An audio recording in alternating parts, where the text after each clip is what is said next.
The Grey Ghost returns. Yes. What's the plan for today, Chief?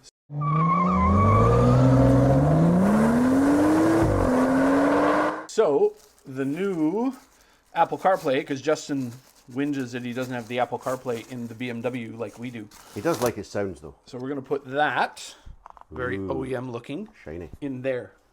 Actually, it's a very similar size, doesn't it? That didn't work. Yes. So it comes with the usual bags of cables, some sort of trim, fascia. So yeah, this shouldn't be long because there's already a reverse camera in here. So we'll just put that in there. Well, Gareth will do that. Famous last words, they shouldn't take long. That 5-minute job took 5 hours. Yeah, 5-minute job. Check back with us. Okay, so now that we've done so many of these, Gareth has just said he can do this in 12 minutes. That is not what I say. 10 minutes. What I have established is that piece of trim goes on there. However, there must be a reason to not do it just at this moment in time. Yes. Let's start taking it apart and see how far we get. Yeah, so as usual, it'll be trim removal to pop out the panels of things, and then probably 2 bolts to take out the screen. So we shall start removal.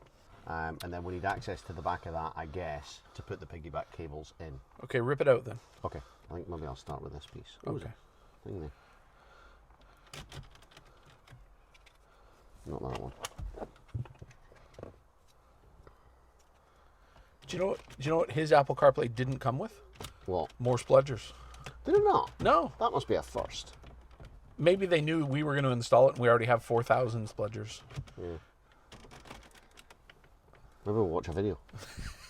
So easiest way to get this whole piece out, start spludgering from the top, and then you can kind of declipify, lean it back, and then there's 4 or 5 connectors? Yeah, 1 connector there, 1 connector here for the ambient lighting, and then you can kind of rotate it, and then there's some electrical connectors there, and you just unclip those, and then it looks like these 2 pieces can separate.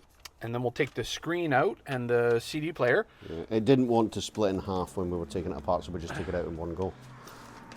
So there's going to be 2 screws holding the display in, so we're going to attack those next.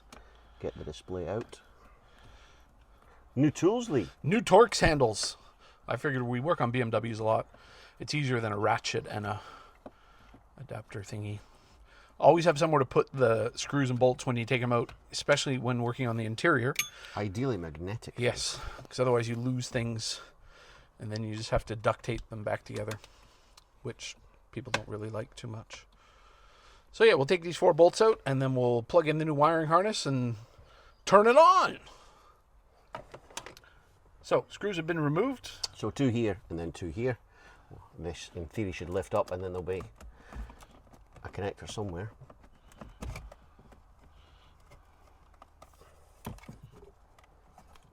Of course, then you have the fun of rerouting the cables, don't you? Yes. So that's a big connector. We'll get that. We'll get a bit more play off that, and then we'll pull this one out as well.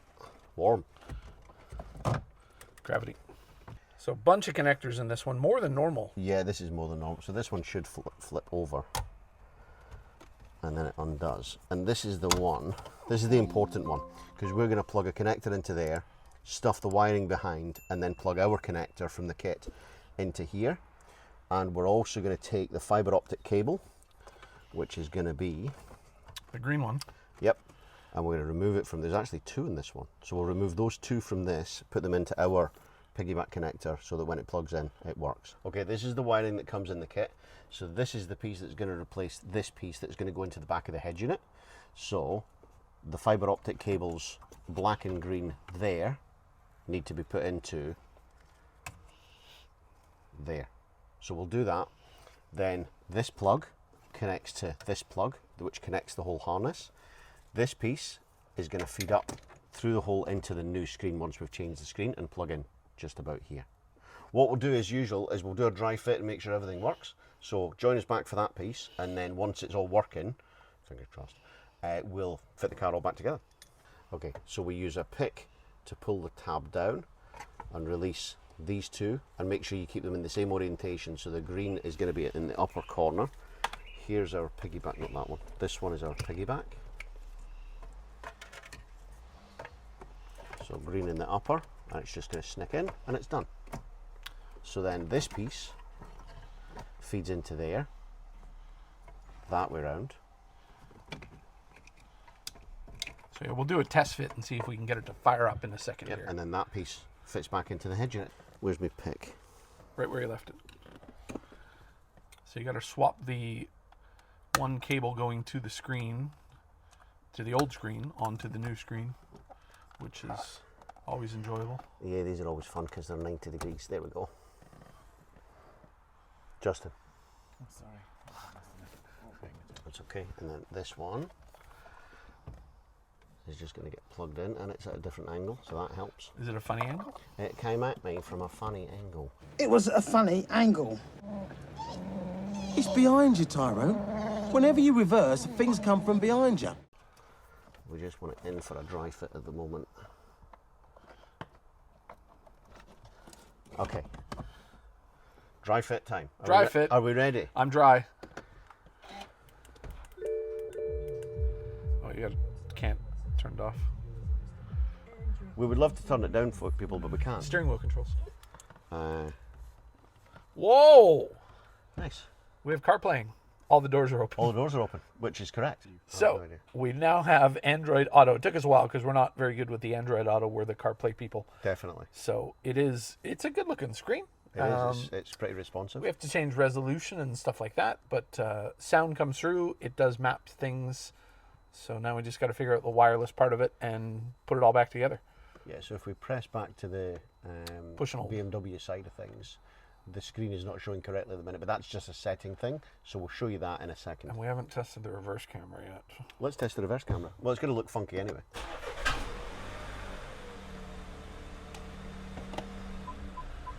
Yep. Yeah! So again, it's a resolution issue at the moment, so we'll work on that. I think that resolution's perfect. It's coming along. It is coming along. So we've routed the USB cables from the back of the display through into the glove box. The other cables have come down through here. We've got one screw in. The second screw just needs tightening up. This panel has been changed as well because in the original panel that display doesn't sit far enough down to locate the holes. Do you want to give them the top tip? Top tip. Put this piece in before you route the cables up and plug it in. Otherwise you have to do it 3 times minimum. And then just feed the cables down. So these are the cables coming down from the new display. And then put it all back together. And then hope it works. Well, we know it works. Oh, we have boot up. Shiny.